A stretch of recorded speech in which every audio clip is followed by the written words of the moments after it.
The officials are Hugh Hollins, Dick Bavetta, and Ronnie Nunn.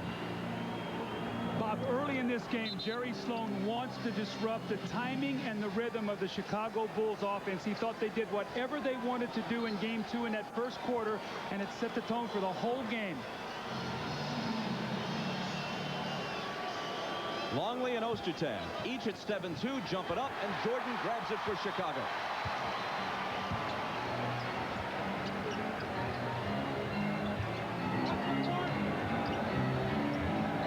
Harper guarded by Stockton.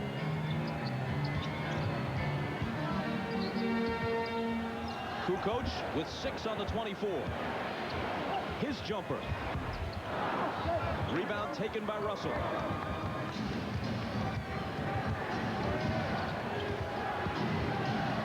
Malone wastes no time and hits the jump shot. Prior to that, through the first 2 games, he'd hit 3 more jumpers than a dead man. 3 of 22, but he starts out by connecting on his first one tonight.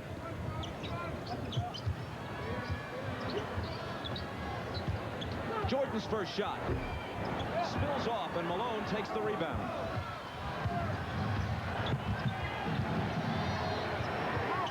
Hornacek, who scored 20 in game 2, hitting 7 of 11. Malone, 2 of 2. See, the thing that I like what Karl Malone has done, his first shot came from inside on the post. He was able to get inside, get the easy shot. That gave him confidence, and then he stepped on the perimeter. You go inside out, not outside in. Hornacek opening on Jordan, who finds Longley, who was fouled on the run. Could have been a 3-point play, but the shot fell off. Early offense from Utah. You see Malone on that low post block. Inside reverse pivot, he squares it up, and Isaiah said he hits the little medium range jump shot, which gives you a lot of confidence. So he comes right back, and more importantly, Isaiah, no hesitation. Squares it up. Those are exactly the same shots he got in Utah, and he's already buried his first 2 shots. Now, what Malone must do, Doug, is stay inside. Don't get baited into taking the outside J. Use the outside J to open up the inside game. See, Bob talked about being 14 of 41, 21 and 16 points. Normally, he averages about 28.5 in the wins in the playoffs for the Jazz. He needs a big day like that today. And he's a 53% shooter for the season. That last foul was on him. Now the pass inside to Ostertag, who was shoved by Pippen. Scottie Pippen is guarding Ostertag, and he's roaming around. So Ostertag is going to have to do 2 things. He's going to have to get underneath the basket and either get an offensive rebound or make himself available out of the double teams and jump up and dunk the ball. Russell to Stockton, who had 24 in game 1, held to 9 in game 2. His drive and a little jump shot won't fall. Knocked out of bounds. It'll belong to Chicago. See, when Malone comes out and he makes 2 in a row, you got to go right back to him because the big fella's struggling, so you want to keep him involved. Jordan's fadeaway spins off, and Ostertag claims it.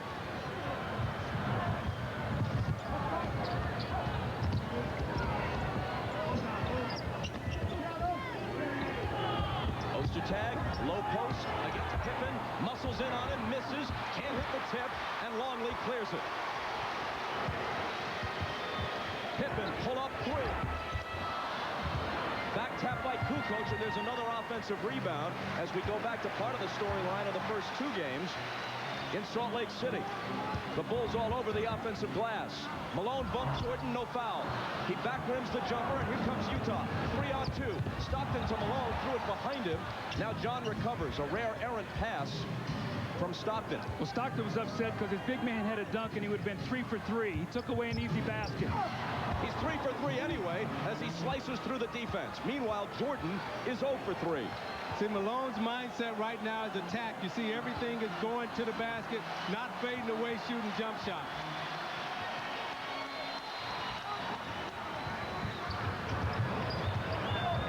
Michael with Longley trying to screen for him. Spins around Hornacek and hits off the glass.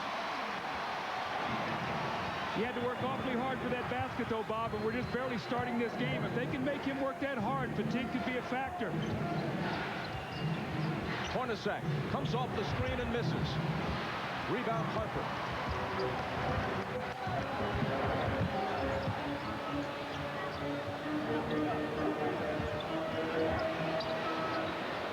Now it's Stockton guarding Michael. Harper left alone for three. And back comes Utah with a 6-3 lead. Presence of Ostertag. 2 defensive rebounds here to start the game. Malone bouncing it to nobody in particular, and Kukoc picks it up.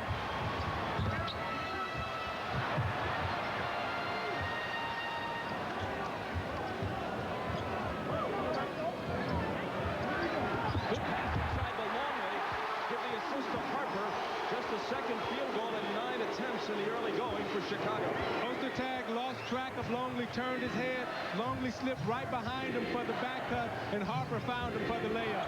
Ostertag alone, but the pass is overthrown, and even at 7-2, he couldn't gather it in. Well, you can see what the Bulls are doing. They're leaving Scottie Pippen at half court and doubling Stockton to try to get the ball out of his hands. This also takes him out of the screen and roll in their half court offense. Stockton steps in front, picks it off. Ahead to Russell against Pippen. And an offensive foul as Scottie had established position. That's number 1 on Russell.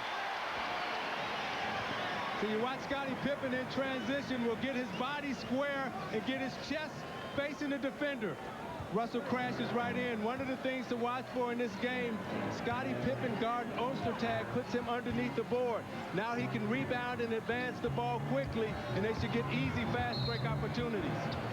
Hornacek fouls Jordan.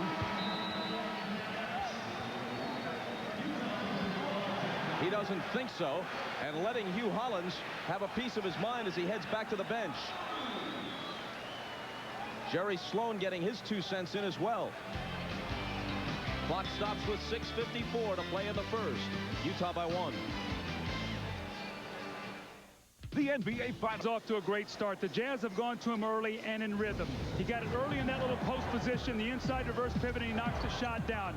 Great rhythm here. He steps out and makes it, and then Longley closes out. He drives to the basket and lays it in. 3 for 3, 6 points. Off to a wonderful start here in the first quarter. Malone has already gotten Michael Jordan's attention. Listen during the last timeout. Hey, if Malone driving, you won't know the tag. You can just way in the lane.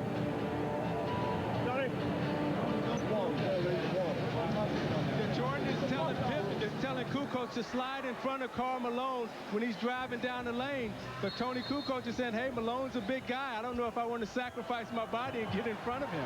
Hey, this is the finals. You better sacrifice everything. Longley, top of the key. Michael spinning on 2 defenders and a whistle. An offensive foul on Jordan. Michael is trying to spin away from that double team, Bob. The double team is coming from the top. He's trying to spin baseline and get out of it. That time he hooked with the offhand on Hornacek and got the foul. It's his first.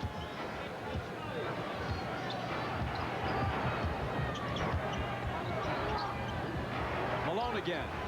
Squaring up over Longley. 4 in a row. The rhythm, no. He's catching it, Isaiah. He's taking his time. He's not in any hurry. And you know when you're a little bit of a slump, you hit those first couple shots, that basket gets real big. He's deep in the post right now, which really helps him. Pippen returns it to Harper, and he travels. During the last timeout, Ahmad tells us that Phil Jackson warned his players that Karl Malone is an entirely different player tonight, apparently. He's being aggressive, and you've got to be prepared to take the charge. But, man, he comes in there with about as much power as one of those Harleys he likes to ride. Good luck taking the charge.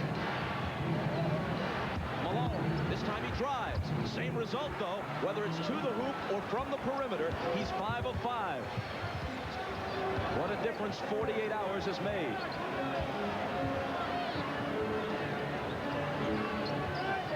Kukoc for 3. Off the front of the rim, but an offensive rebound for Pippen.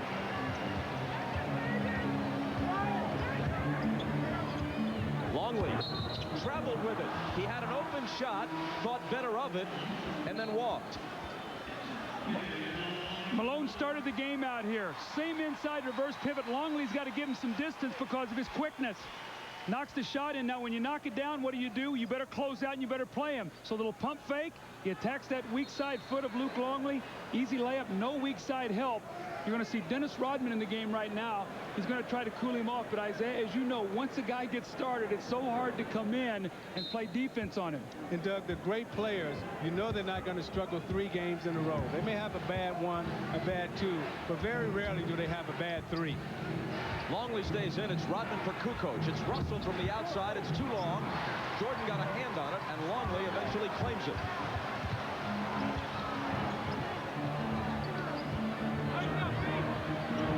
Turnaround by Pippen.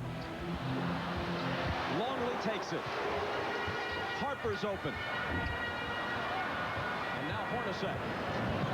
Ahead to Russell. On the run. Nice move, but it won't fall. Back comes Chicago.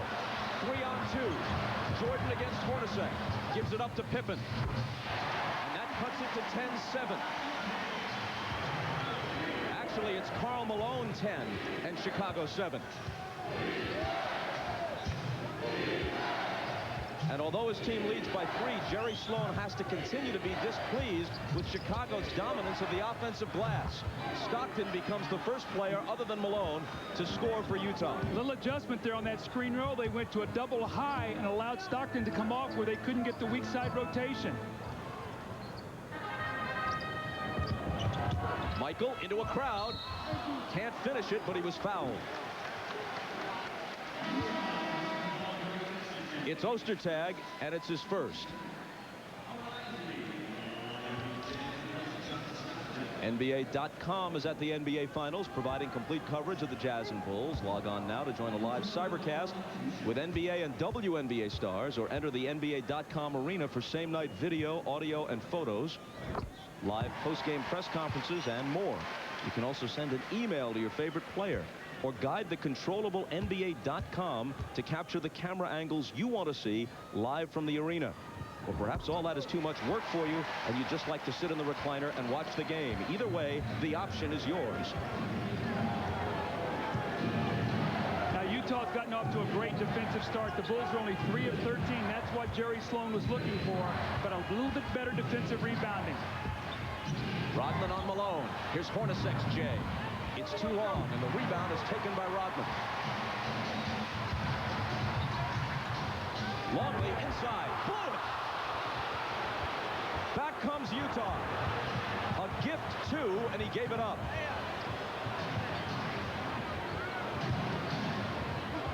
Malone. Fade away on Rodman. 6 for 6.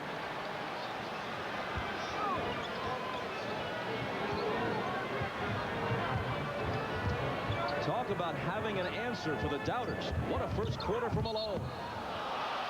And it's going back to Utah.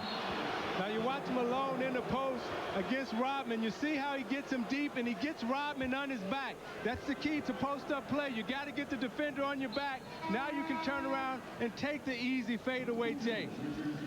The ball back to Utah on the offensive foul against Pippen. Well, Russell does a nice job. We see Karl Malone here again with that fading jump shot, but Russell played a nice angle instead of trying to fight over the screen.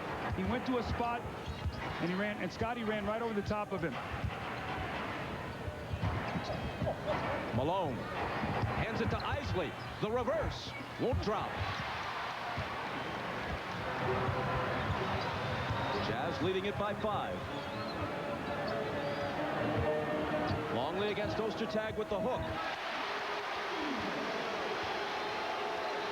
See, I like that, though. He missed the layup. They came right back to him and gave him another opportunity to get his confidence back. See, I like the fact that Ostertag's in the game, that Jerry Sloan had enough confidence to play him. He's only been averaging 12 minutes in this series. Hornacek into the lane. Wild shot, no good off the glass. Ostertag trying to follow, knocked away from him. Isley takes it from Harper. Malone wants it. Drops it off for Ostertag. And finally, it's Longley who clears the boards with Ostertag protesting that he was fouled.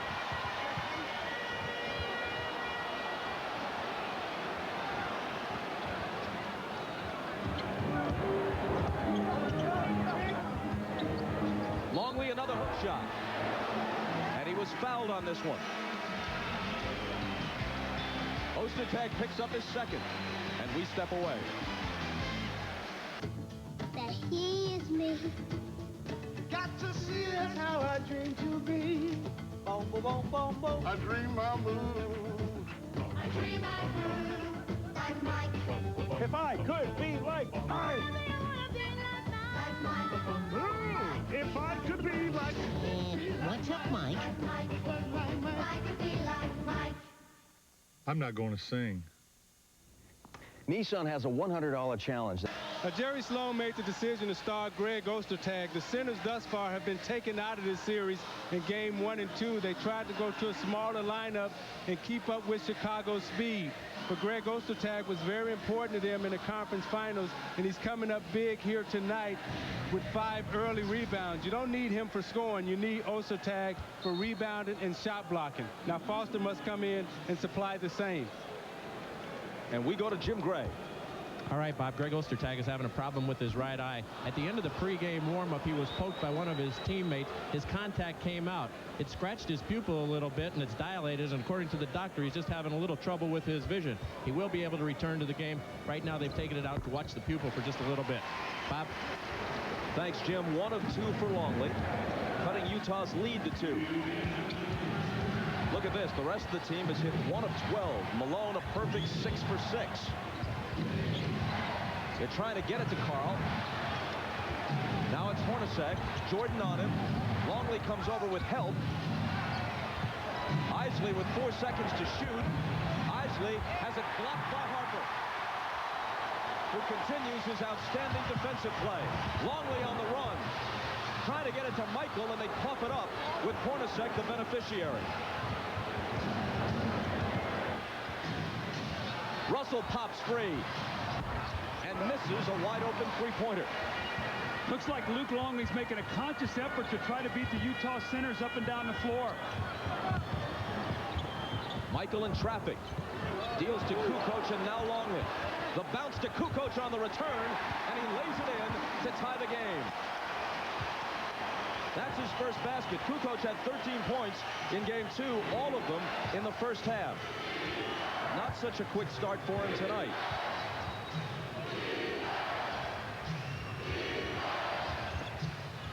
Russell from Malone. It won't drop. Chicago looks to take the lead in a very low-scoring first quarter. It's Harper on the run, hoping to turn it into a three-point play as he had been bumped by Isley. Harper will come to the line with 38 seconds to play in the quarter. Tony Kukoc is at the top. The ball is going to go inside. And watch the great back cut in the pass. As he goes to the basket, Tony Kukoc with that slashing move, and that's the way he scored in the first quarter in the first half of game 2. Got out on the perimeter in the second half, got nothing going. Harper, a great scorer early in his career with the Cavaliers and the Clippers. That's his first point tonight. But he has 6 rebounds, 2 assists, and a blocked shot in this first quarter. Longley goes out, and Scott Burrell comes in. We really got to keep our eye now, and when you start going to the benches, it's been Utah's advantage in the first 2 games. Chicago's bench must play well here today. One of 2, but Kukoc is there to turn it into a three-point trip down the floor. And a three-point Chicago lead. Malone, sandwiched by 2 defenders. Off to Russell, and now Hornacek. Can't tie it. 20 seconds to play in the quarter. They've got some great shots, Bob. They just can't make a shot right now. Chicago's on an 8-0 run.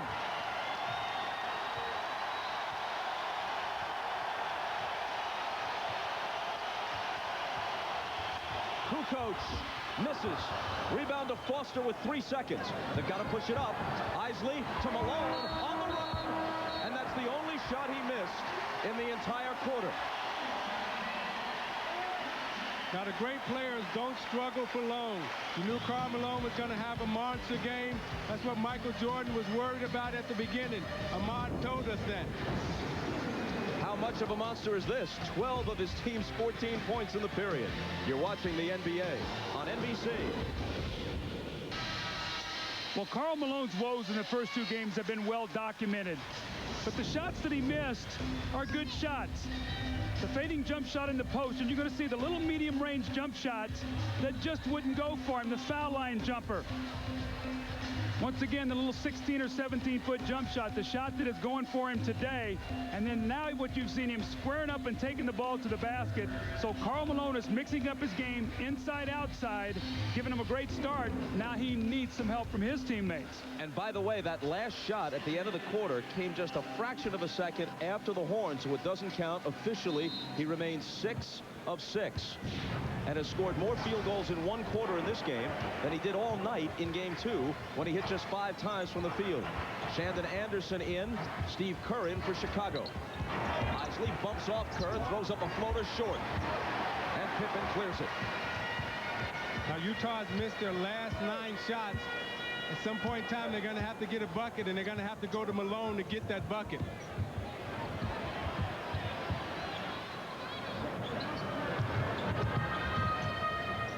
Rodman turns. His shot is blocked partially by Malone and taken by Russell.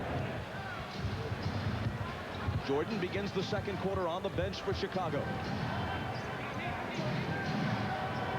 Malone with Rodman on him.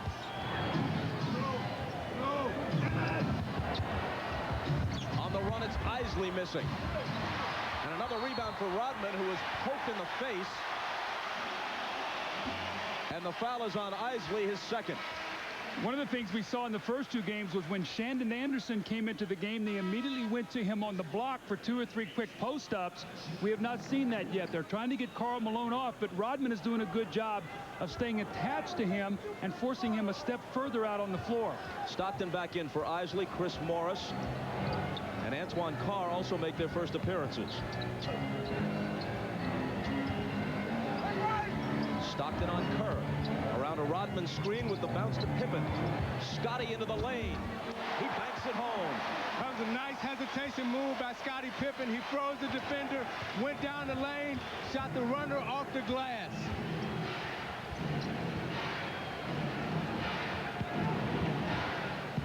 Rodman has Carr. Kerr on Stockton. Carr with the jumper. He back rims it, and Chicago returns with the ball, up by 5 all of a sudden. And Stockton fouls Kerr. Now you watch Scottie Pippen here on the penetration. Watch as he hesitates there, freezes the defender, forces Stockton to go back to Kerr, and runs and shoots the one-hander off the glass. This is a dangerous time for Utah right here. They have no scores in the game. They've missed their last 11 shots. And look for Chicago to go to Pippen and Kukoc.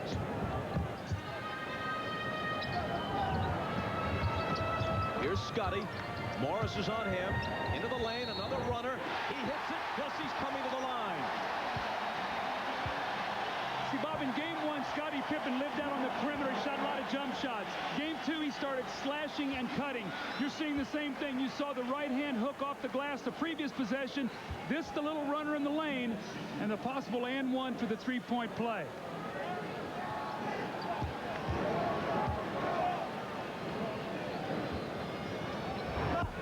That's the first free throw Pippen has missed in this series. With the Jazz shooting 1 for 19, other than Malone 6 for 6. Stockton is back in earlier than he's normally into the game. Normally plays Isley longer. Realized he needs him back out on the floor. Shandon Anderson against Burrell. And he finally puts an end to a long Utah drought. Isaiah, that's the play that I was talking about that they went to in game 2. Went right to Shandon Anderson when Malone was out of the game. Contact away from the ball and a Utah foul.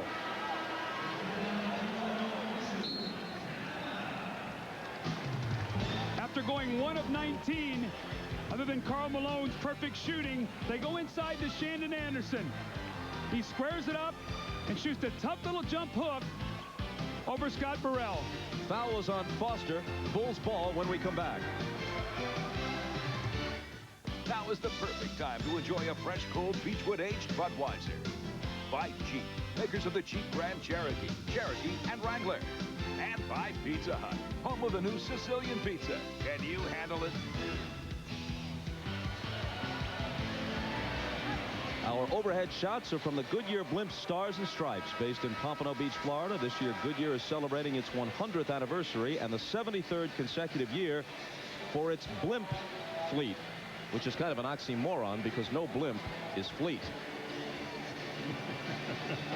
Here's Shandon Anderson on the post. You see two guys lifted to give spacing. He's going to come right to the post and post up Scott Burrell. And it's been a good matchup all series for the Utah Jazz, and they're going to need Shandon Anderson with everybody else on the floor struggling other than Karl Malone. You see the numbers on Shandon Anderson, the NBA Finals, shooting 58%, averaging 9 points. So he's doing a very, very good job out there, giving him some much-needed offense. As he did against the Lakers in the conference finals. Chicago ball as we resume. And here's Kerr's jumper. He really hasn't found his touch in the finals yet. Stockton pushing it back the other way.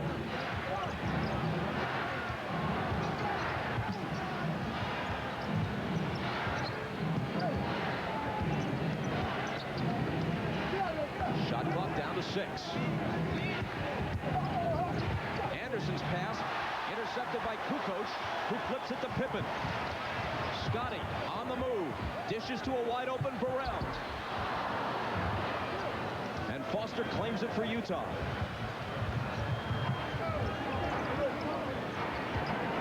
Burrell gave Chicago 15 decent minutes in game 2. This is Anderson inside, and it drops for him. But if Burrell does not hit open jumpers like the one a moment ago, he's not of much use to Phil Jackson. They went to Bushler in game 2. Today it's been Burrell because Bushler had problems with Anderson. You saw Kukoc on him on the last possession. Pippen behind Burrell's screen, and Scotty drills it. He's got 8. Scotty's shooting the ball extremely well right now, but most importantly, he's giving Michael Jordan a chance to rest. Anderson again. He's fouled this time. Now you watch Shandon Anderson here, and the great pass of John Stockton, the great feed. Look at the rotation on the ball, right into his shooting pocket. All he has to do is step in and finish. That's the first on Burrell.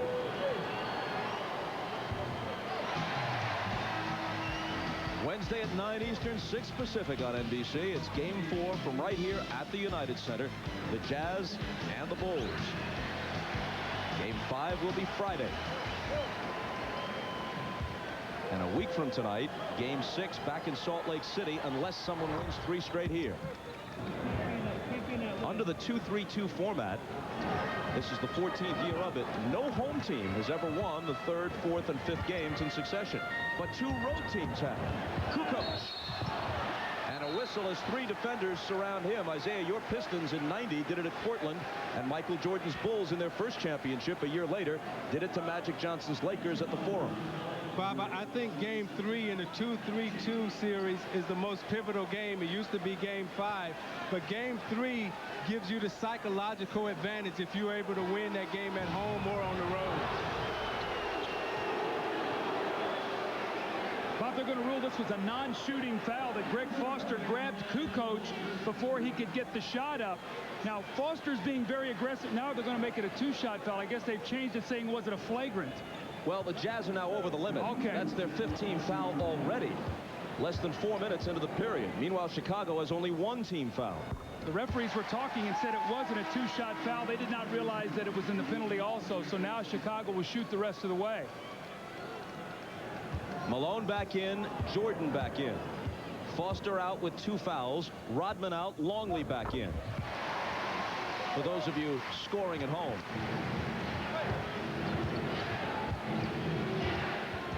Chicago by 6. Immediately, Stockton gets it to Malone. Inside it goes to Anderson. Acrobatic shot, but it isn't there for him. Pippen pushing it. Kerr unleashing it. Off the back rim again. Michael out-battles Stockton for the loose ball. Tries to take it to the hole, and he's fouled. Chris Morris and Shandon Anderson were both there.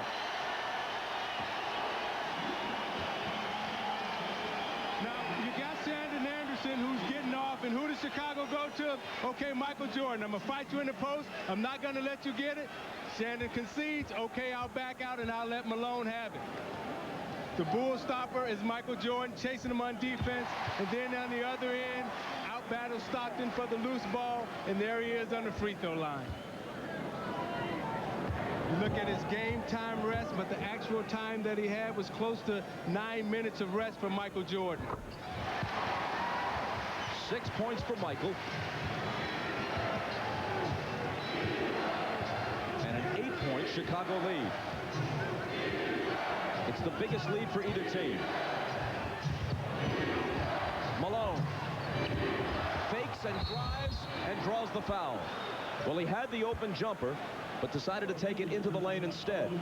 One of the adjustments that Utah has made is they're not running much wing screen roll. They're doing more high or side screen roll, Isaiah. And what it's forcing Chicago to do when they help, Malone now has been able to step back.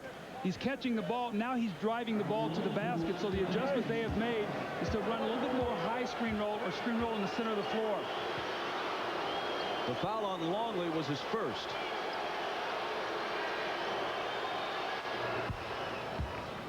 I just love the way Karl Malone has approached this first half. I mean, everything is attack, attack, attack.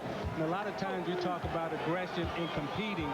But what that really means is that when you put your head down and you drive it to the basket, that's what aggression is when you're going forward, not backwards. Perfect from the free throw line thus far as well. 14 in the game. Unfortunately, the rest of his team virtually silent. They trail 27-21. Michael got Anderson into the air, but doesn't unleash the shot. Now he will. When you overplay that man in the corner, their pressure release is to cut back door. How often have we seen it in the playoffs? Luke Longley makes that beautiful baseline bounce pass to either Pippen, Kukoc, or Jordan with the powerful finish. And Jordan used Anderson's body momentum to force him one way and back cut the other. Stockton on the move against Kerr. Now Malone into the lane, trying to dish it off to Carr, but the Bulls break it up and steal it. Pippen from Michael. Loose ball battle. Scotty to the floor. Anderson finally comes up with it. Stockton. Inside to Morris. And the assist for John. As you know, the all-time NBA assist leader. Led the league in assists 9 consecutive years, eclipsing Bob Cousy's record of 8. Now you watch Jordan on the back cut. Watch how he'll use his body momentum to get Anderson off guard. He pump fakes him right there, and he'll slide to the corner. Anderson overcuts. Oops, I'm going. Back cut, dunk. You take another look at it, you see him go away, the bounce pass, the feed, the dunk, and you're watching the NBA on NBC. Dynamic duo. No, not Batman and Robin. Jordan and Pippen. When you look at what they've done here in the first half, you see Scotty penetrating in the open lane. When they come to double team, his jump shot is on. It's working. And Jordan splitting the double team, reversing, going the other way for the back cut and the dunk. Jordan and Pippen, what they've done in the finals thus far. You look at the score and you look at the rest of the team last year and this year.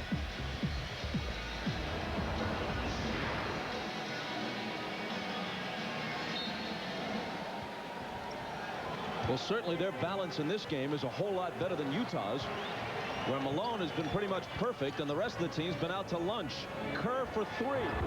And he still can't find his touch. That was a set play out of a timeout. Michael Jordan came over the top of a screen, stopped and screened Stockton, knowing he was going to bump him on the cut, and Kerr just stepped back. Now Steve is going out of the game. That was a set play to try to push this lead up to 9 points. Kerr shot 1 Game 6, the clincher against the Jazz here a year ago. He really has been off with his shooting through the first 2 games plus in this year's final. Malone from Stockton. Offensive foul, takes it away, wave it off. That's number 2 on Karl. I can't believe they're waving this shot off. I thought Malone had released this ball. It's a real tough call here. It's a beautiful screen roll. You see the pass. Wow, that's a tough call. I think Scottie Pippen flopped on that one. Jordan at the other end gets the 2 for Chicago. What a bad turn of events for Utah, struggling as it is. Malone's basket negated. Jordan immediately comes back and sticks one, giving him 10 and his team an 8-point lead again.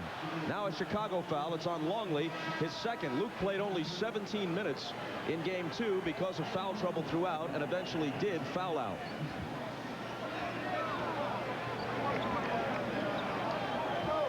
Now you watch Jordan away from the ball, moving without the ball. You see he sets Morris up and comes right off the screen, right into the shot. Utah loses it. Jordan back, spinning, fading, firing, and drawing the foul.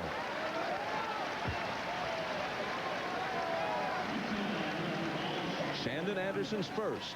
This is going to be very discouraging right now for Utah because they're doing a pretty good job defensively. The Bulls only have 31 points, Isaiah, but they've only found a way to score 23 points. Everything they've done has been in the half court, and the Bulls have just smothered them.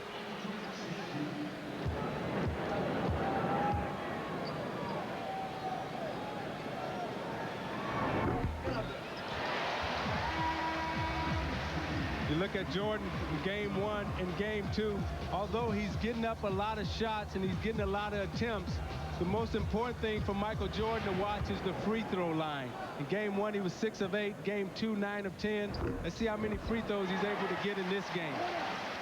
Neither one of those was clean, but he bounces them both in. He's got a dozen. Shooting just under 44% from the field through the first 2 games. Ostertag is back into the Utah lineup.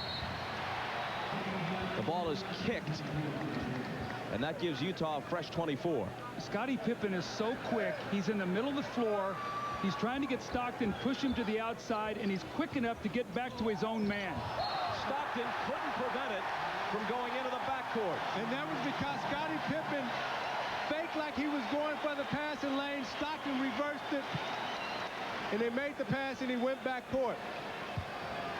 But see, with Pippen guarding Ostertag, it gives him a free pass to roam around. Chicago trying to add to the game's biggest lead. Jordan can't. Kukoc has the loose ball, and Chicago has a 12-point lead. Continuing to crush the Jazz with offensive rebounds. Now they trap a little bit. Stockton breaks it with the dribble. And Utah asks for time. 4:51 left in a first half in which every Utah player other than Malone has pretty much been blanked.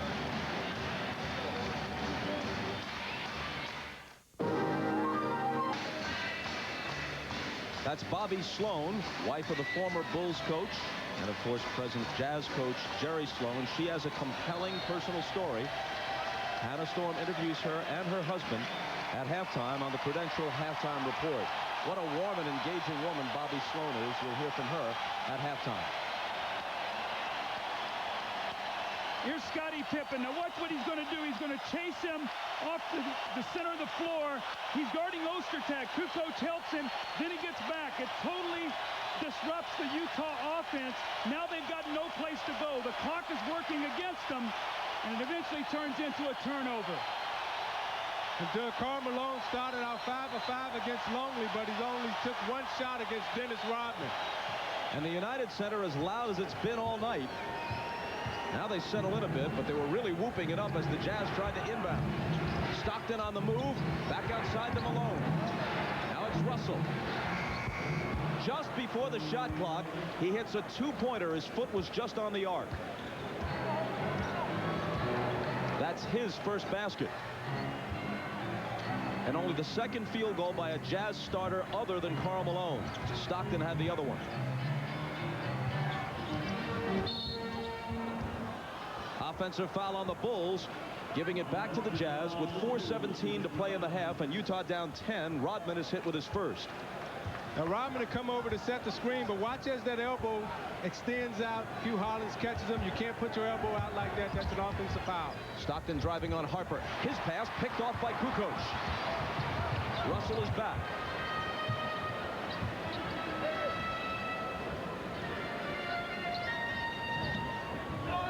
Michael against Hornacek. Ostertag with the help. The bounce in the lane. Harper at first couldn't hold on to it. Now recovers and misses the shot. It's out of bounds. Off Chicago, says Ronnie Nunn. Chicago is doing a great job defensively. They will not let Stockton get to the middle of the floor. Isaiah, they're driving him to the baseline and smothering him with bigger players, giving him no passing lanes. And they're staying on his right hand because Stockton is a right-handed passer and a right-handed shooter, and they're forcing him to do everything with his left hand. Malone traveled.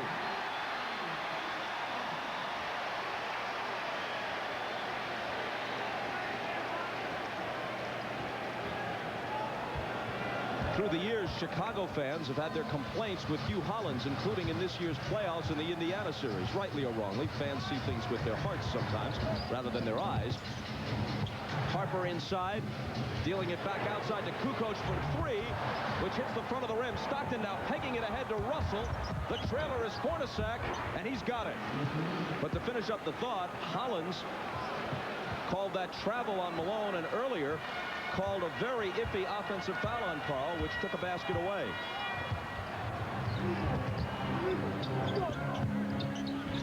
Pippen give the assist to Harper. Now Pippen signaled for that, and he got his feet set because he knew he was going to have to get it up quick because he knew Ostertag was behind him. A block on Pippen, called by Dick Bavetta, and Scotty now has three. Now you watch Pippen underneath, signaling for the basketball. Jordan to draw and kick it to Harper. They penetrate out. Now watch as he gets it. He's already set. He can go up quickly because he knows Ostertag is behind him in the shot blocker. And he gets hit right here, trying to take the charge, but they call the block.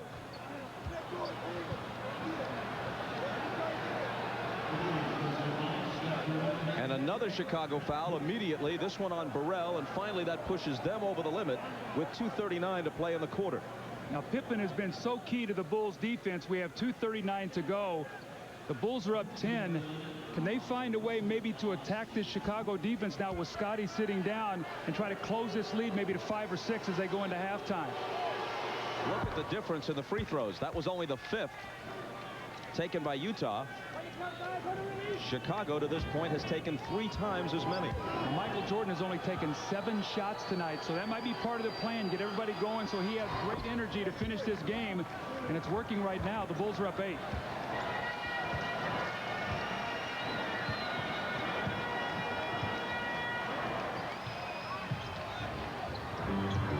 Jordan into the lane, and he gets the roll. He has 14. Chicago by 10 again. Stockton to Malone. Karl on the run, a little hook is an air ball. And Jordan protects the rebound. Robin's doing an excellent job on Malone, taking away his driving out. A great catch by Kukoc. That was more impressive than the basket itself.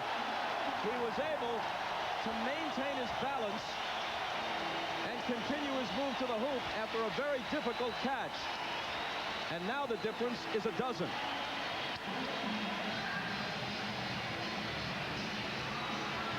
The Game 2 win in Utah has really rejuvenated this Chicago Bulls team. Michael Jordan with Pippen down on the bench right now attacks and makes a very, very difficult shot over the outstretched arm of Greg Ostertag. Look at the eyes of Michael Jordan. He's now playing Stockton. Forces him to spin, and then Rodman with the body bump pushes Karl Malone away, takes a weak shot at the basket, and what does that lead to? Toni Kukoc running out. The great pass from Harper. As Bob said, a wonderful catch. Now remember, Tony's a left-handed player, so his right hand is out of bounds, but his left hand is open for that little flipper. Meanwhile, get this. Malone is 6 of 7 from the floor. That air ball off the hook, his first miss officially tonight. But he doesn't have a field goal since 3.5 minutes remain in the first quarter. And I think you have to give Dennis Rodman the credit right now for shutting down Malone. Agreed. Stockton on the move. His pass through the lane is intercepted by Jordan. Stockton's turned the ball over several times in this first half.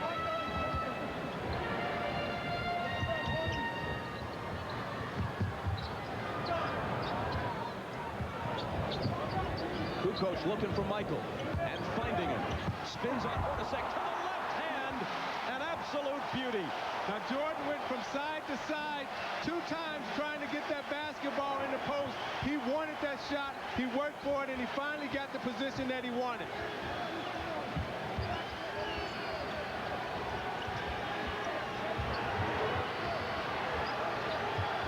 As the shot clock winds down, Stockton trying to find somebody. Hornacek looking to create on his own.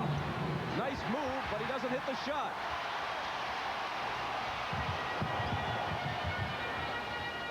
Harper bumps off Stockton and lays it in. Stockton looking up at the official, Bavetta, saying, hey, come on.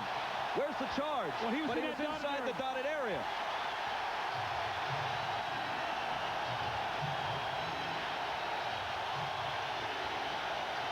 Last 40 seconds. Crowd roaring. Chicago by 16. And Hornacek takes 2 off of it.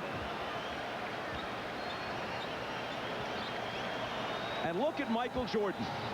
His team still up 14 points, but he's annoyed because somebody blew a defensive assignment on Hornacek. Looked like he was pointing at Harper, who generally has played tremendous defense in this series.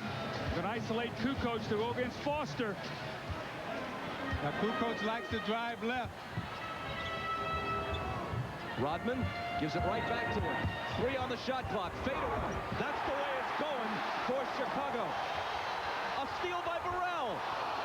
Can't add 2, but Harper pumps it away. And finally, mercifully for Utah, the half comes to a close. But wait a minute, Burrell took a tumble. And let's see if they call a foul before the half ends.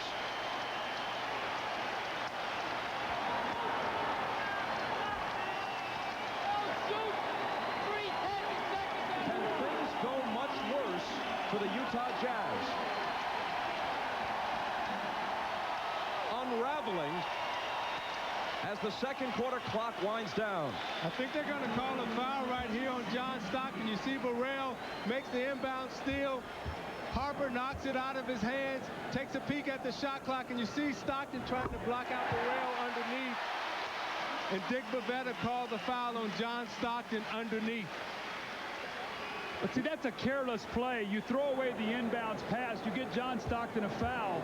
And it's after Kukoc makes the great shot, now they're going to end up the half with 2 free throws. That's a terrible momentum play for Utah going in at half. Chicago has been stifling with their defense. Chicago by 18.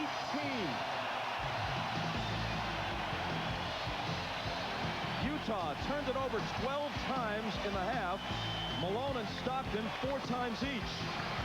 Coming up at halftime, Hannah Storm's interview with Bobby Sloan.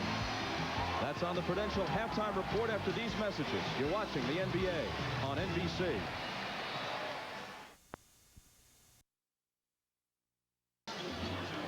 Facing an 18-point halftime deficit, Utah has to deal with these numbers. Karl Malone is 6 of 7. The rest of the team, 7 of 27. As we take a look at the rest of the Miller Lite halftime stats. Well, Bob, I wish I could tell you there were some good trends for Utah, but there wasn't. 12 turnovers that led to 12 Chicago points. Stockton only 2 points and 4 turnovers of Chicago. Kukoc, Pippen, and Jordan were terrific. 38 of 49 points, 78%. They shot 11 of 14 in the second quarter. And the free throws, they were the aggressors. And that's been the difference in the game. The stifling defense and the great play of the entire Chicago Bull roster. And when you look at Utah, it's been all Karl Malone. 6 of 7, 14 points. But the others must play well. They must shoot a little better and step up. You look at Karl's shot chart here, and if you look at the one miss that he has, it's against Dennis Rodman. He started off hard against Luke Longley with 6 of 6, and that one miss is against Dennis Rodman. He's got to do a better job of getting Rodman underneath the score. In Chicago, it's the big 3, as we talked about in the opening. Jordan, Kukoc, and Pippen.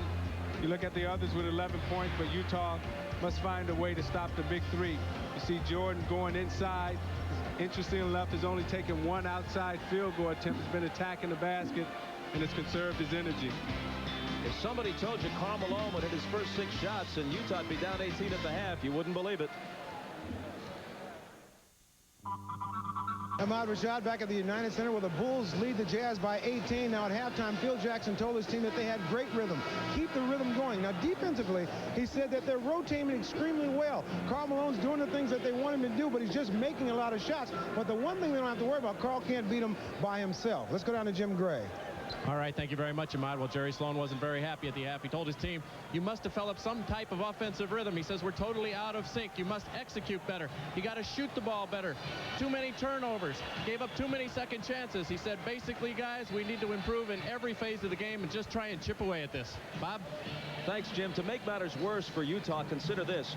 The Bulls, an aging team with a thinner bench than Utah, has essentially played every other day for 2 weeks. The only exception to that, dating back to Game 3 of the Indiana series, was the 2-day break between the 7th game against the Pacers and the 1st game in Salt Lake City, but then they had to travel.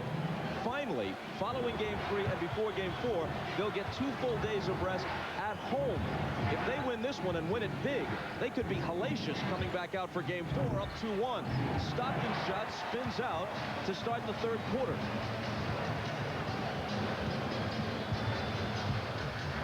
The Bulls look to take their advantage to 20. Kukoc does just that.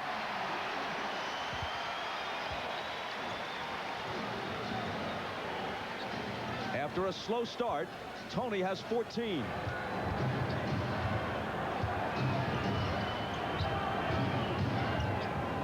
Hornacek looking for Malone. Out of bounds to the Bulls.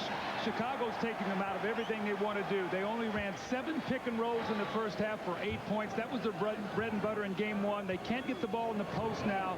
Chicago totally has them rattled on the offensive end. Their 13th turnover.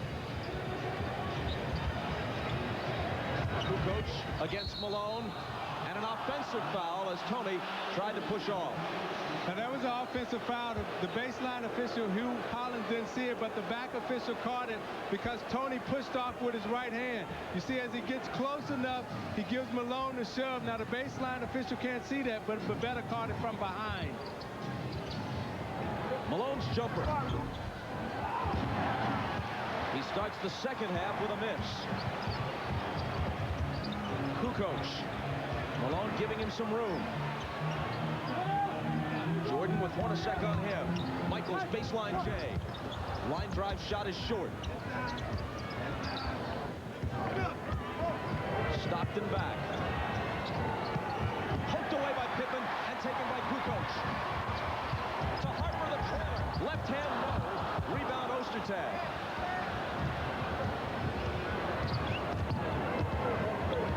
Utah has 14 turnovers, 5 of them by the usually sure-handed Stockton.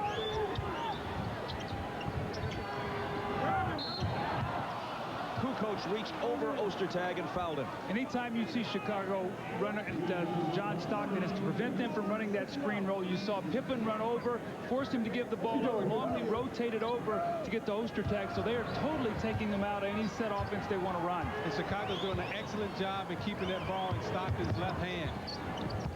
Hornacek spinning, looked like he traveled, and that's the way Ronnie Nunn saw it too.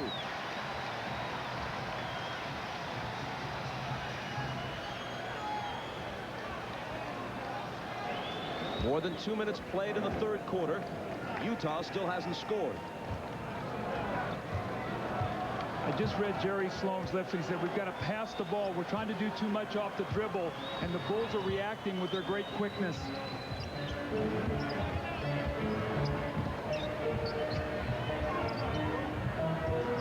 Longley fires from 20 and hits it a 22-point Chicago lead.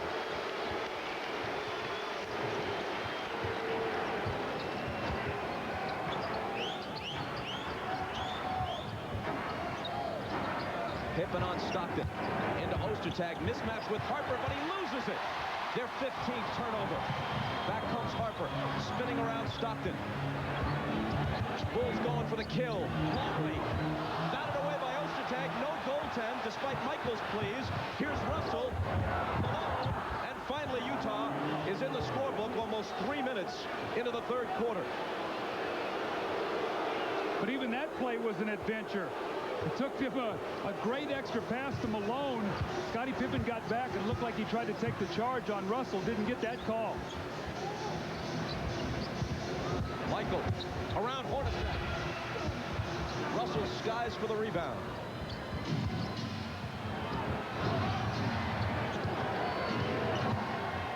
Hornacek, baseline, reverse, got it. And that was a nice seal by Karl Malone against Luke Longley underneath. He laid in the lane, sealed Longley, and Hornacek was able to drive baseline for the reverse layup. Jordan to the hole, wrapped up by Ostertag, and somehow, some way, he scores. See, he faked Hornacek right, took him left to the baseline. Hornacek taking away that right hand of Jordan, gives him the fake. Now he gives him the sweep underneath.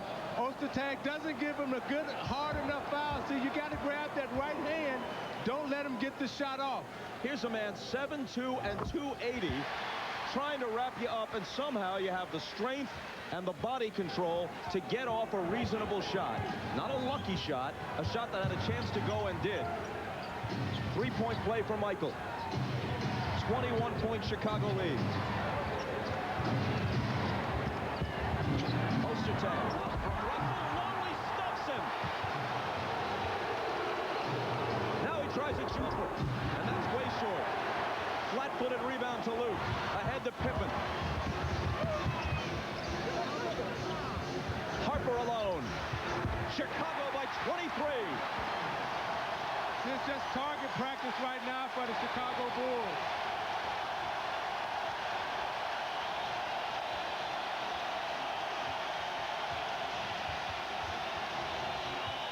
Lob from Malone. Try to muscle up. And finally he's fouled. See, Isaiah, one of the problems, you need Ostertag's size out there, but the problem is they're rotating and leaving him alone and then getting to him because he's not an offensive threat. So in essence, what they're doing is Scottie is roaming, and they're forcing them to go to Ostertag, and he just can't finish. And they're leaving Ostertag open underneath, and you saw very vividly right there that he didn't have the type of lift to get it to the basket quick enough. Malone has 17, but 12 of them came in the game's first few minutes. In both 96 and 97, as Foster comes in and Ostertag goes out. The 2 years prior to this one, the Bulls led the NBA in scoring. This year, even with Jordan claiming his 10th scoring title, Chicago was only 9th in the NBA in scoring. But their defense makes up for that. It's what assistant coach Tex Winter calls unleashing the Dobermans. They can just suffocate you. And to one of the best offensive teams in the league, that's what they're doing tonight in Game 3. Jordan's pass picked off by Russell. Kukoc trying to cut him off. He takes it all the way to the rim, and Tony fouls him. See, the Bulls have the kind of players defensively, Isaiah. They can switch everything because they're all equal size other than Luke Longley out there. So when you screen down and come off a screen, a guy jumps out in the passing lane and takes you completely out of what you want to do. Russell hits the first. NBC Tuesday begins with Mad About You, then after News Radio. Stay tuned for Frasier, followed by Just Shoot Me and Dateline. That's must-see TV Tuesday on NBC.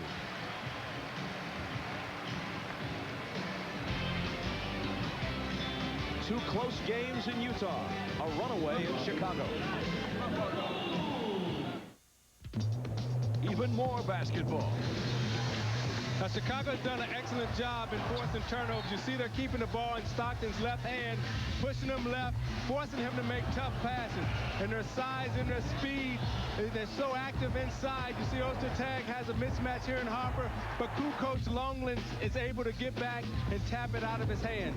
Chicago has the three things in the athletes that you can't teach: the size, speed, and skill.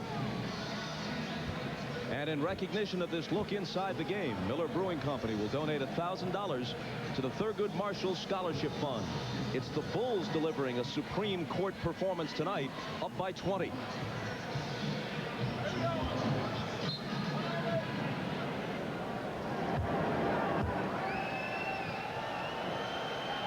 Russell back at the line after the timeout. And Pippen claims the miss. It's important for the Bulls to keep pushing here. A 25-point lead as Jordan pops it and misses it, and Malone takes the rebound. A 20, 25-point lead going into the fourth quarter might allow them to rest some people. A 15-point lead would not, and that could become important as the series moves along. And if you're Utah, you got to keep playing because you never know. You know, one of those guys can get injured. You don't want that to happen, but that happens in a series sometimes. Malone turns and shoots it for Longley. Second half, a different story than the first for Carl. Kukoc. Harper trying to chase it down. They spill to the floor, and Malone picks it up. Russell, unguarded, passes up the three, gives it to Hornacek. Now Stockton misfires on a three-pointer, and Kukoc will take it back the other way. It's almost like Chicago's got 6 defenders. It looks like Utah has a shot, and someone runs him off the shot, gives it up to someone else, and someone else closes on him. And some of these Jazz players may be gun-shy. Looks like they're bypassing open opportunities. Kukoc won't. He's such a tough matchup because you put a bigger guy on him, he beats you with quickness. If the big guy backs off of him, he makes the open shot. If you put a smaller guy on him, he posts you. Russell through a crowd, intercepted by Harper. Utah very ragged. Pippen behind the back. Harper picks it up. Now this is when a triangle offense just picks you apart right here. Jordan to Kukoc, but he juggles it into the hands of Malone. Stockton, who lays it in, but it won't count. Another offensive foul on Malone. Stockton gave that ball up a little bit too soon. He allowed Scottie Pippen to be back, and instead of making him play him where he can drop it off, you don't see this very often. Stockton gives it up, and now Pippen still has time to react. And he gets over. That's twice we've seen that today where Scottie Pippen has stepped in front of Malone and taken away a score. And Scottie Pippen gave up his body what he was telling Tony Kukoc to do. And I saw Jordan walk back and grab Tony Kukoc and say, see, that's what I want you to do, is step in front of Malone and take the charge. As we move inside 5 minutes, here's Scott Burrell in for Tony Kukoc. Isley, who's just returned, is guarding Harper. Ron tries to fade away, and Isley fouls him.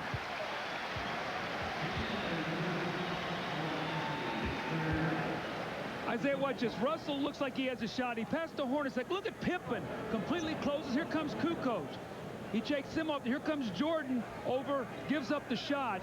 But he forced him to make 3 extra passes to get that shot off. That's what Chicago has done all day. They've been aggressive. They've been quick. They've been the attackers all afternoon.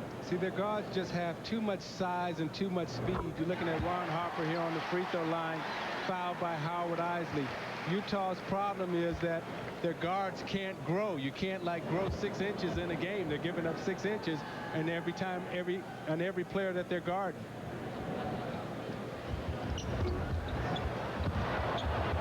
Out of bounds as Harper misses the second one, and Utah will have it. Harper has 6 points, 6 assists, 9 rebounds. And more importantly, a tremendous defensive job on Stockton. He's kept him to that left hand all day long, and John has not been able to get it in the middle of the floor and deliver to his teammates. And now Stockton is a spectator. Bench to the moment. Man, this is unbelievable. Utah with 38 points with 4.5 minutes to play in the third quarter. And that's with Malone opening the game, sizzling, hitting his first 6. I've said all along with Chicago, Isaiah, you've got to find a way to get some baskets early in your offense. If you have to set up too much against them, they'll take you out of what you want to do. Remember now, 21 fast break points in game 1. In game 2, only 9. Today in the first half, only 4. As Longley picks up his 3rd foul, Rodman replaces him. Isley has it knocked away, but Hornacek is there to pick it up. To Malone inside, and now he has 20. See, what Utah has to do right now is they have to find something that's going to work. It might not help them today, but they've got to find something, Isaiah, that they can go to get some offense. Pippen's jumper won't go, and Russell takes the rebound. Adam Keefe is in for the first time. Off Utah's bench. Ronnie Nunn says hold on. And he spots a Chicago foul. Now you watch Rodman battling Malone underneath. Neither one of these men are going to concede. Rodman's trying to do everything he can, so he fronts him. What does Malone do? He seals him, goes inside, makes the easy layup.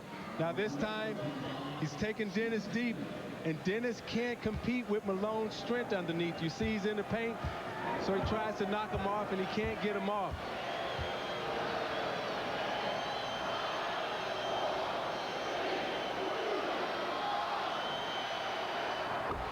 Malone is 5 of 5 from the line, and he has 21 points.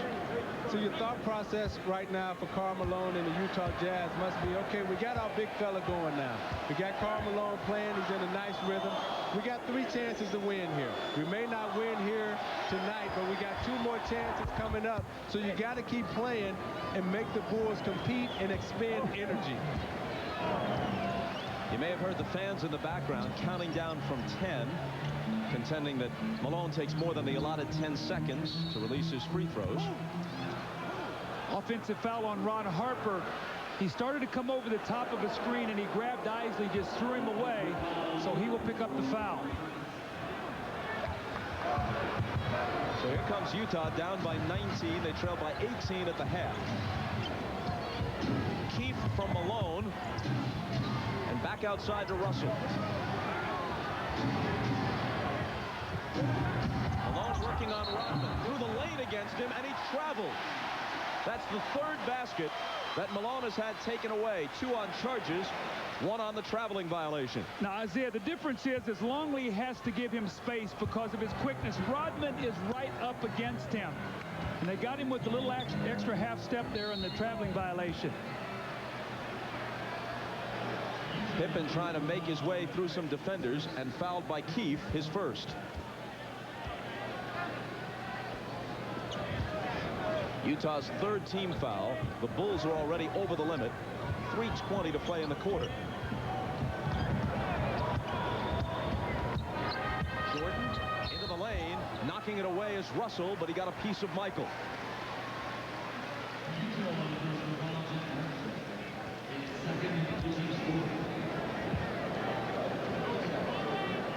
Next weekend, the WNBA begins its 2nd season on NBC. Saturday at 4 Eastern, a rematch of last year's championship game as Rebecca Lobo and the New York Liberty take on MVP Cynthia Cooper and the champion Houston Comets.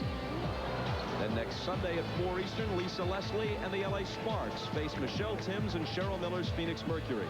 The WNBA on NBC next Saturday and Sunday at 4 Eastern. 1 of 2 for Michael. 20 points.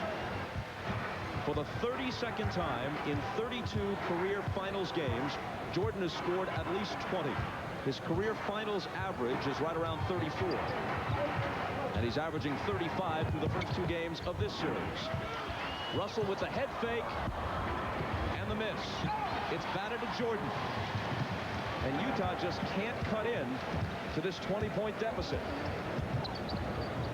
Make it 22 now. Michael the assist. Harper the slam. And Harper could be closing in on a triple-double. I mean, that's just perfect execution. Jordan came off the screen, penetrated, put Harper back cut for the dunk. They're just picking them apart right now. Russell blocked by Burrell. Into the arms of Harper. No look, flip back to Scott. 24-point Chicago advantage as they run a clinic on the Utah Jazz. Whoever Scottie Pippen is playing, they're putting him on a guy that's not looking to score.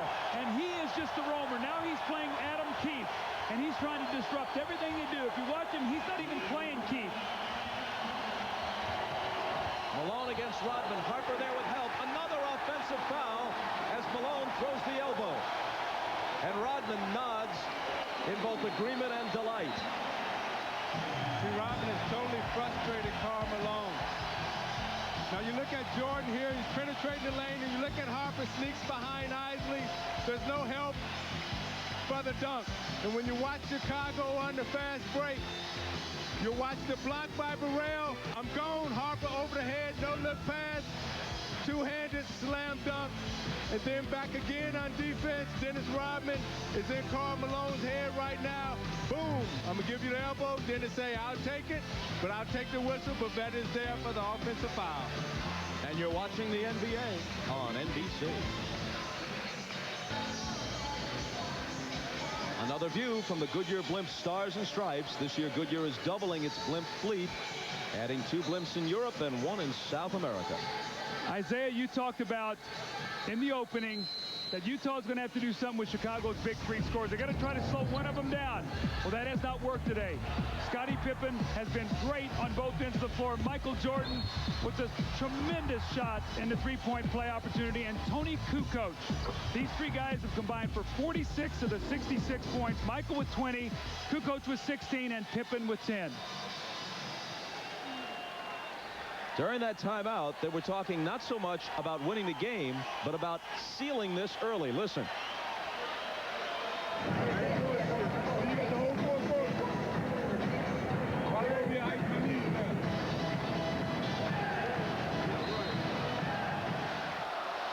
Talking about icing their knees for the whole 4th quarter if they can put the Jazz away here. Yeah, he wants them to get off this minute 55 and then rest.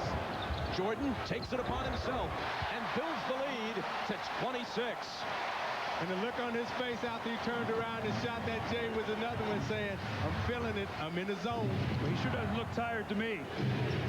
See, I don't think fatigue was a factor for the Bulls coming into this because at the start of the playoffs, they had the same amount of rest as Utah did. Isley misses the 3-pointer. Yeah, but Utah had 9-10 days of rest between the conference final and the start of the final.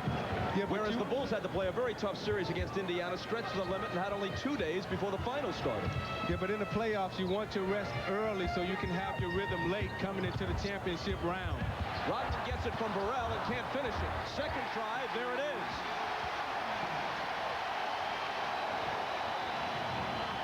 I tell you, I know Jerry Sloan well. I watched him play when he was in high school. And all he's going to tell his team is just keep competing. Keep competing. Carr misses. Keefe had it knocked away by Jordan. And it will belong to Utah. Well, it's still only 1 game. You got 2 more left here in Chicago. It don't matter how many you lose by 1 or 50. You still lost. So you still got to come back and play, you know, game 4 and game 5. The problem is you got to sit in Chicago now for 3 days and read and hear about this. And you can't do anything about it until Wednesday. And you know, Isaiah, how hard that is. Anderson from Isley hits the 3. You ever have that happen in a final series? Both of you played in the NBA Finals where even though you thought you were one of the 2 best teams in the league, maybe the best, you got blown out like this and had to stew over it for a while? Yeah, we got blown out in Boston in a game 1 there in the Garden. And, you know, you're reading about it. You're sitting around in your hotel room. The room service people are teasing you and everything else. But you bounce back the next game. That was in the conference finals, right? Yes. Michael to the hoop and foul.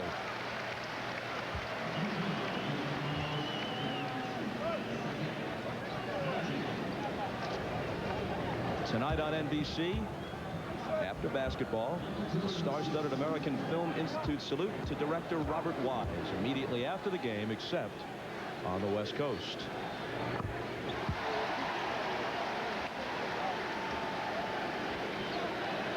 Zeke, I know that you often cue up a tape of The Sound of Music yourself, don't you? See, that ain't even right. The hills are alive with that Sound of Music for you, Zeke. My daughter loves The Sound of Music. However, when I grew up on the west side of Chicago, my boys wouldn't let me listen to The Sound of Music. Well, West Side Story, which I think Robert Wise also directed, isn't about the west side of Chicago, but we're closer to home, I guess. Isley comes up with it, has to heave it to beat the shot clock. And that sequence, as much as anything, pretty much sums up the game for the Utah Jazz, who trail by 27 after 3. This is a team that won 62 games and won both head-to-head against Chicago in the regular season. Down by 27. You're watching the NBA on NBC.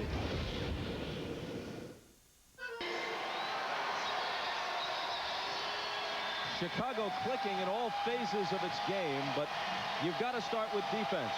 going back to the fourth quarter of their Game 2 win at the Delta Center, when they held Utah to just 15 points, and in fact, in Game 1, although they lost in overtime, in the fourth quarter they held them to 12. Over the last 4 quarters, they've allowed only 60 points. A full game's worth of play, only 60 points allowed to the Utah Jazz. It's not just Stockton and Malone. I mean, this is a team with multiple weapons, and Chicago is shutting them down.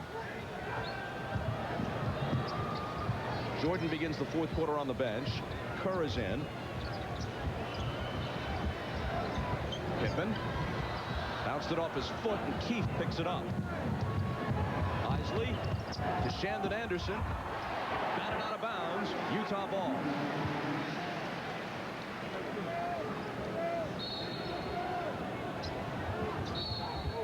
Whistle on the inbound. Offensive foul on the Jazz. Antoine Carr set the moving screen, but it really wasn't his fault because Howard Isley went too quickly, Isaiah. He never gave him a chance to screen. Yeah, and coming off for a screen, you must wait for the screen to get set. Lambeer used to scream at me constantly because I would get him offensive foul because I was so anxious to move to get to the basketball. Kukoc on the move. Hold on. He stepped out of bounds. Trying to drive the baseline. He stepped on the end line.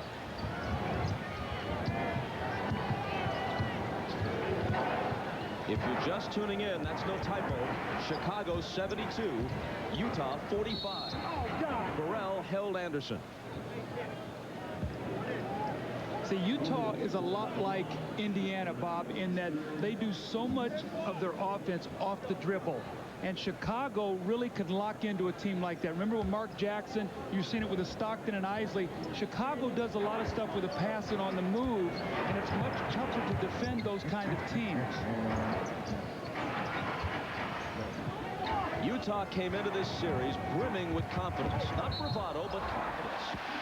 Anderson with the offensive foul. They had played Chicago tough in the final a year ago. They came back with essentially the same team. Only the 12th man, Jock Vaughn for Stephen Howard, was different. They had won both regular season games against Chicago head-to-head. They had swept a formidable Laker team in the conference final while the Bulls were stretched to 7 by Indiana. They had the home court advantage. They believed that they had every chance to beat the Bulls, and they still might. But this one has got to take a little wind out of their sails. It's not just a defeat. They're being embarrassed here. And Chicago has got to feel, especially with a couple of days rest at home, that all the momentum belongs to them.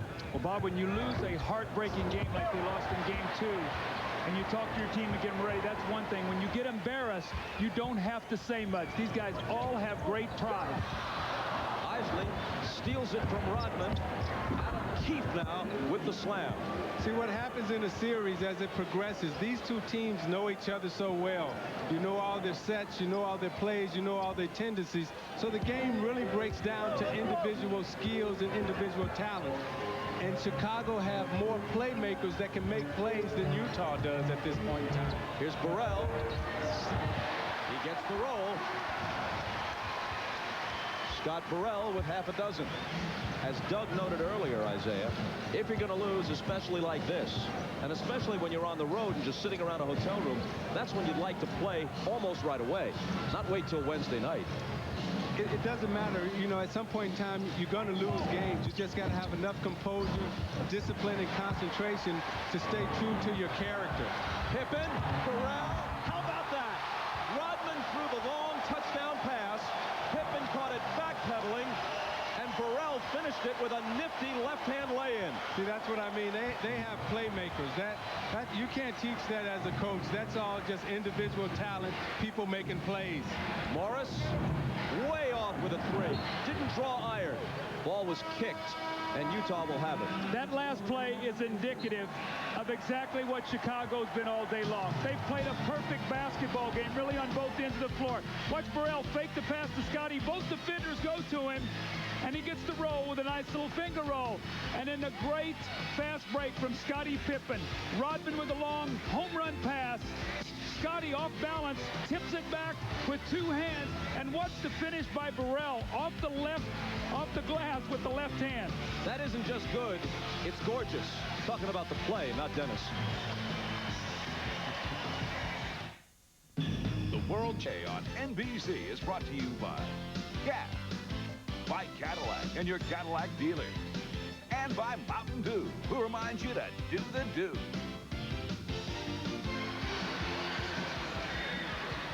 Our thanks to Captain Larry Chambers from Lighthouse Point, Florida, and the entire crew of the Goodyear Blimp Stars and Stripes for tonight's overhead shots. If you want to learn more about the blimps, try their internet site at www.goodyear.com.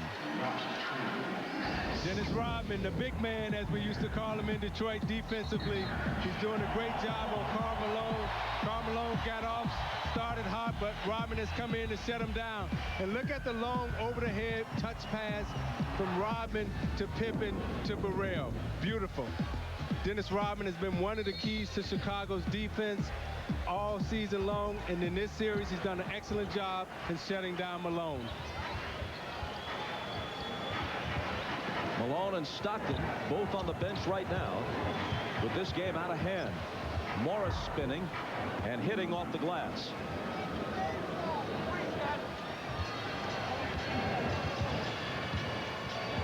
Chicago by 27.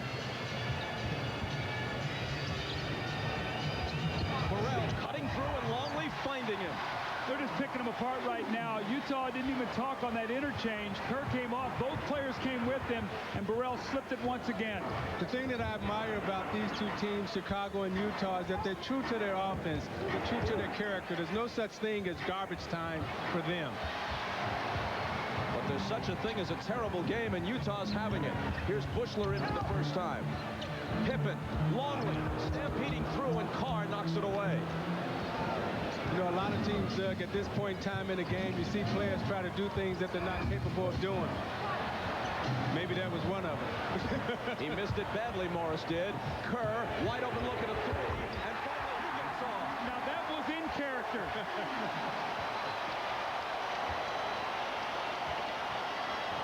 That's the shot he should take. The shot he's paid to take and usually makes.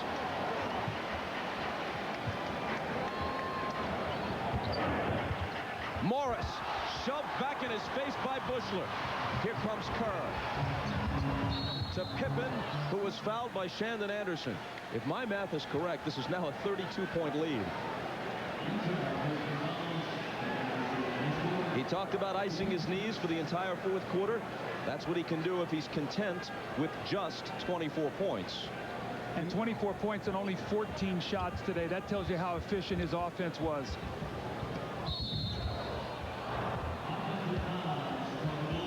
And Longley picks up his fourth, though it scarcely matters now.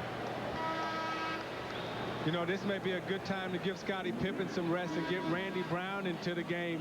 I don't know what happened to him, but he's been buried on that Chicago bench since this series started. Well, it's interesting with Scottie being in there, because the last thing you want him to do is tweak an ankle or bang a knee or something, which would hurt him for Wednesday. But I think they're playing so efficiently right now that Scottie's the leader of that, and Phil still has him out there. This is Foster with the ball. Now Jacques Vaughn, the rookie from Kansas, in for the first time in the entire series. Anderson. Keefe sends it back outside to Morris. Rainbow is almost banked in for three. Kerr. Bushler. Kerr for three again. Good again. He had that shot the first time. He said, I got to get my buddy Judd Bushler from Arizona a shot. He gave it back to him. Got a little piece of tape on the floor. Back-to-back threes now for Kerr.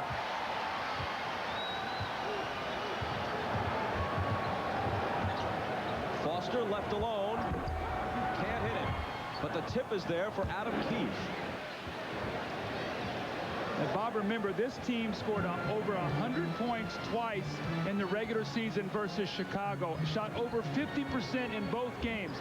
They're sitting on 51 points right now. With 6 minutes to play in the game.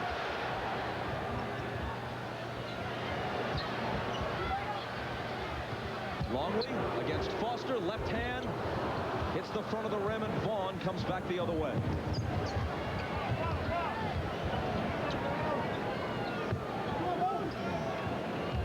Off Keefe's hands. Bushler picks it up. The record record low for points in a finals game since the advent of the 24-second clock is 71. The old Syracuse Nats in 1955 and Houston against the Celtics in 81.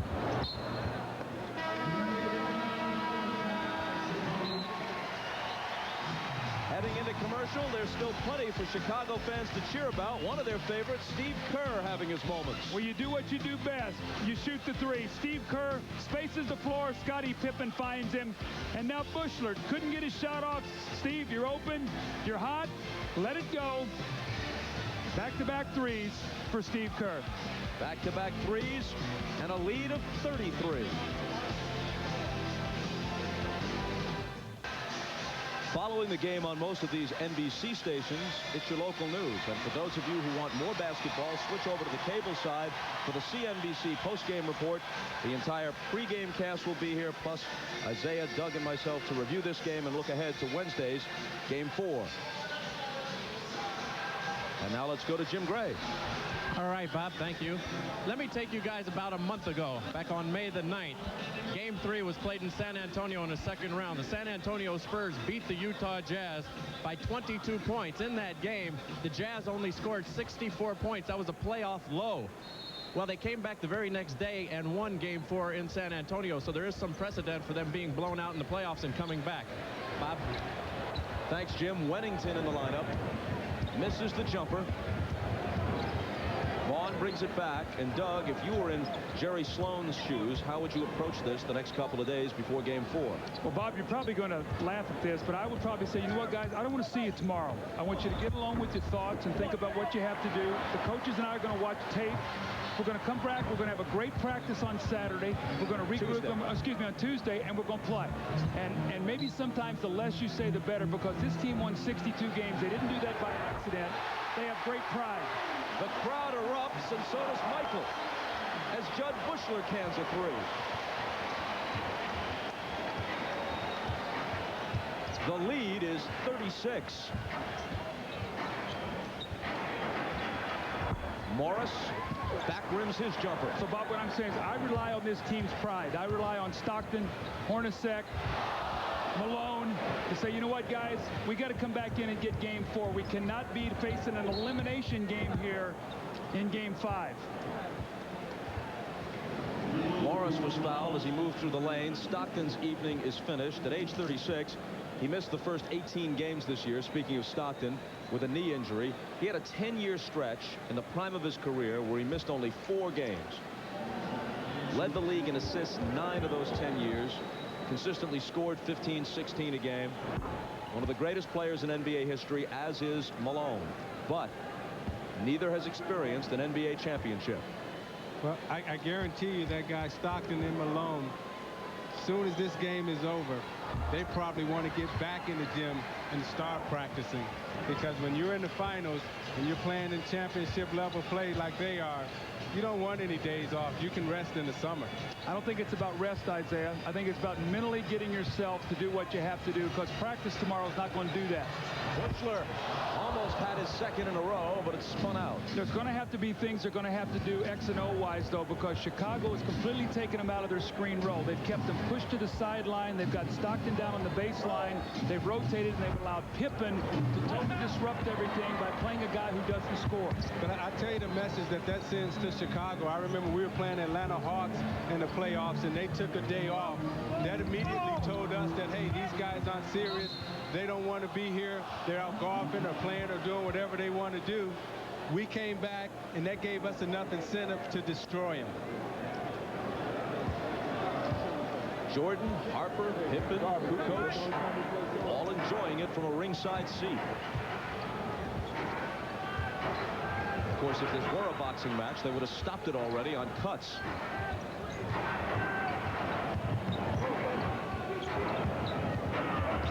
Vaughn. It is a virtual certainty that Utah will set a new low for points in a finals game. Buechler bats it to Simpkins. He gets the dunk, and now only Randy Brown and Bill Wennington have to be accounted for. Isaiah, I don't know if I've ever seen a game where a team has played so aggressively and every ball has sort of bounced their way. I mean, every play, every tip ball, it seems like Chicago's shooting a layup or a dunk. Right, but you know how that is, Doug. In the next game, all that good luck turns around and goes the other way. So Utah just have to hang in there and keep plugging away. Don't give up on yourself and don't give up on this series. Vaughn again, and he comes up empty once more. Ostertag can't find the handle. 2.5 minutes until this nightmare ends for Utah. Buechler wants another three. He's got it. I don't think Phil Jackson can believe this. I looked over and the look on his face was, I wish we could save some of these. It's not going to be this easy on Wednesday night. No, not at all. Foster's shot rattles in and out. Chicago by 40 as we move inside 2 minutes. Randy Brown. And Foster takes it. You know, during this regular season, we did a game at Market Square Arena. Vaughn into the lane, dumping it off for Anderson. And he can't convert it, in which the Pacers, playing without Rick Smits and Reggie Miller, scored 55 points. That's the record low for any game, regular season or playoffs, since the advent of the 24-second clock. Right now, there's a minute and a half to play, and Utah has just 52.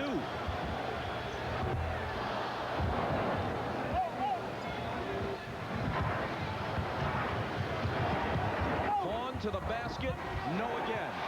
Well, Utah's going to break the record, dubious as it is, for fewest points. Randy Brown. He gets his bucket, and now it's only Wennington who hasn't scored among all the players in uniform for Chicago. Utah's going to break the record for fewest points in a finals game, fewest points in a playoff game of any kind, and unless they score 3 points somewhere along the line, Vaughn still can't hit. Ostertag can. So unless they score another basket, they're going to break the record. Somehow, the Utah Jazz are going to break the record for the fewest points ever scored in an NBA game in which the shot clock was a factor.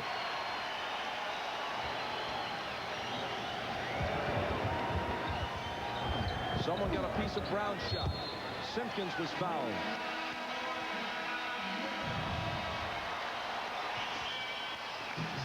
Now you watch the fast break out of the Chicago Bulls. They're having a good time. Everybody's enjoying it. You see the left-handed push pass to Burrell. The touch pass by Randy Brown.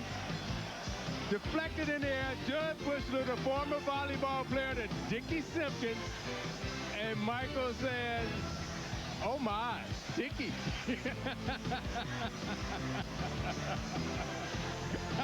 And you're watching the NBA on NBC. Go get it, Zeke.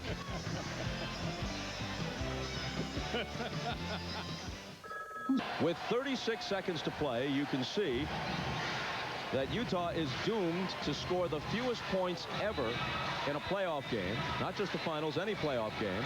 And unless they hit a basket in the next half minute or so, they will somehow in a finals game score fewer points than any team has ever scored in any NBA game. All the tens of thousands of NBA games since the advent of the shot clock. The record low is 55. The Bulls are ahead by 40, which would also represent the largest margin of victory in any NBA Finals game ever. Bob, right now they're sitting on 69 points in their last 5 quarters. They only have 9 points this fourth quarter. That's 12, 15, and 9, the last 3 fourth quarters that Utah has scored. Simpkins missed them both. The ball out of bounds, and let's see who touched it last. Brown did not get in the way of it. He let it go out, and it's a Utah turnover. One shot differential, so they're going to have to shoot it. But I guarantee you, Phil Jackson really doesn't care what they say. He doesn't want them to score here. If he could, he'd like for just to hold it and let this game get over with. Wennington, the only Bull who hasn't scored, so let him do it. Well, the evening is complete. Every I has been dotted, every T has been crossed. Vaughn at the buzzer. A total humiliation for the Utah Jazz. Beaten by 42 and held to the lowest scoring output in the history of the NBA. Chicago leads the series 2-1, but somehow it seems like more than that. Ahmad Rashad, surprisingly, has secured Michael Jordan for an interview. Go, Ahmad. Yeah, thanks, Bob. Michael, one thing that you guaranteed before this whole series started was that you were going to have fun. And tonight it looked like you did have a lot of fun. Yeah, I think everybody had a good time. I think we came out, we played hard. You know, the game kind of got lopsided, which is kind of unexpected. We didn't really expect to win this easily, but we put a lot of good effort out there on the basketball court, and you know, the result was that we could relax a little bit in the fourth quarter, and you can see a lot of guys really enjoying themselves. How is it that you turned up the defensive end so strong tonight? We got a good feel in terms of what they're running, you know, and our defense, once we have a good feel, and we can aggressively start to attack them a little bit. And so early on in the first quarter, we were probably just observing some of their adjustments, and then once we got a feel for their adjustments, then we begin to become aggressive. All right, congratulations to you. All right, let's go back to Bob. Thanks, Ahmad. And Jim Gray is going to talk with Karl Malone when we come back to the United Center after these messages.